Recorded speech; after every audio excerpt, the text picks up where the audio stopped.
За монстер маань ийм том болж байгаа.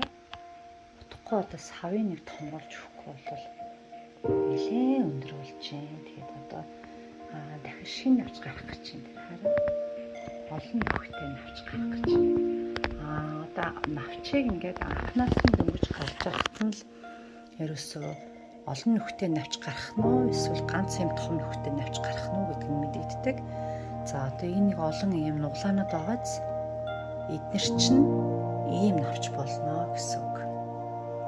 Одоо энэ миний хамгийн сүүлд гарч исэн навч. Энэ бол зүгээр ийм мөлхөр ийм гөлгөр ийм навч байсан. Тэгээд голоос нь ийм ганцхан юм гарсан байгаа. За тэгээд ямар навч гарах нь ингээд анхнаас нь мэдэгдэх нэ. За тэгээд ерөнхийдөө өглөөгөр нэг жоохон нар гараад тэгээд өдөрт ингээд ийм цонхны гэрэлт ингээд байлгадаг. За тэгээд сайхан усаар шүршиж өгнө. Энэ том навчтай ургамлуудыг ер нь 7 хоногт 2-3 удаа ер нь бол 2 удаа байнга ингээд шүршиж тахад их зүгээр. За удам бор маань бас их хөрхөн том болж байгаа. Энэ даанх авахд их жоохон байсан. Жоохон гэлчээгээд ингээд харна би голд нь ингээд юм зовоод өгчлөө. За энэ бас ингээд шинэ навч гарах гэж байна тийм. Энийг би бас ингээд усаар шүршиж өгдөг.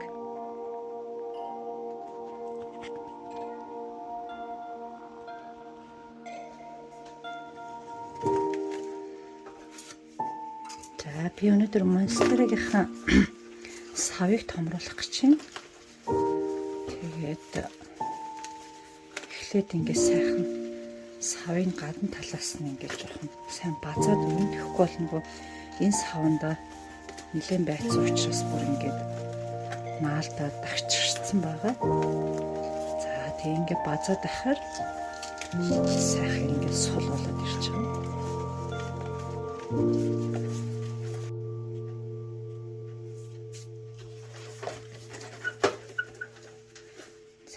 Ингээд сайхан гараад ирлээ.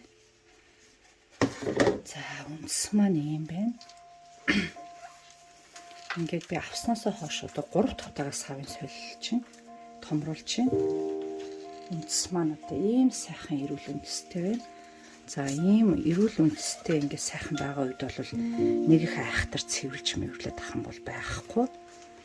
Одоо яг энэ чигээр нь тэгээд шинэ шороо нэмээд тэгээ суулгана. За шин суулгах сан маань энэ байна. Хөрс маань энэ байна.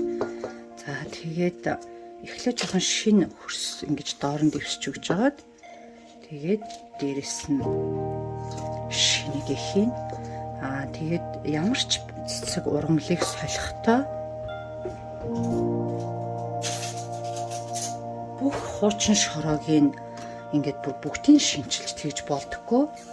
Яа тэгэхээр энэ ургамал маань ийм хөрс шороондоо ингээд тасаад сайхан эрүүл ургаж ирсэн учраас энийг ингээд бүгдийг тэгээд цэвэрлээд шинийг суулгаж ирээсөө болохгүй. Тэгэх юм бол харин ч ургамал маань бүр цочролд ороод өөхөх магадлал маш өндөр байдаг.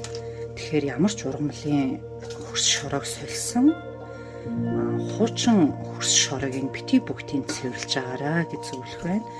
За тэгэл ингээл хажуугаар нь сайхан шинэ хөрсөө ингээд суулгаад өгчнө.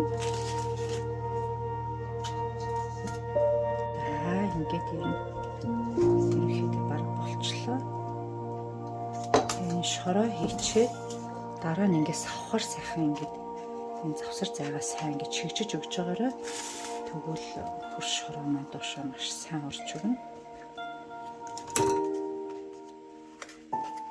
За ингээд ерөнхийдөө шинэ савндаа сайхан орчлоо. Монстер бол ер нь нэг их арчилгаа шаардаад идэггүй.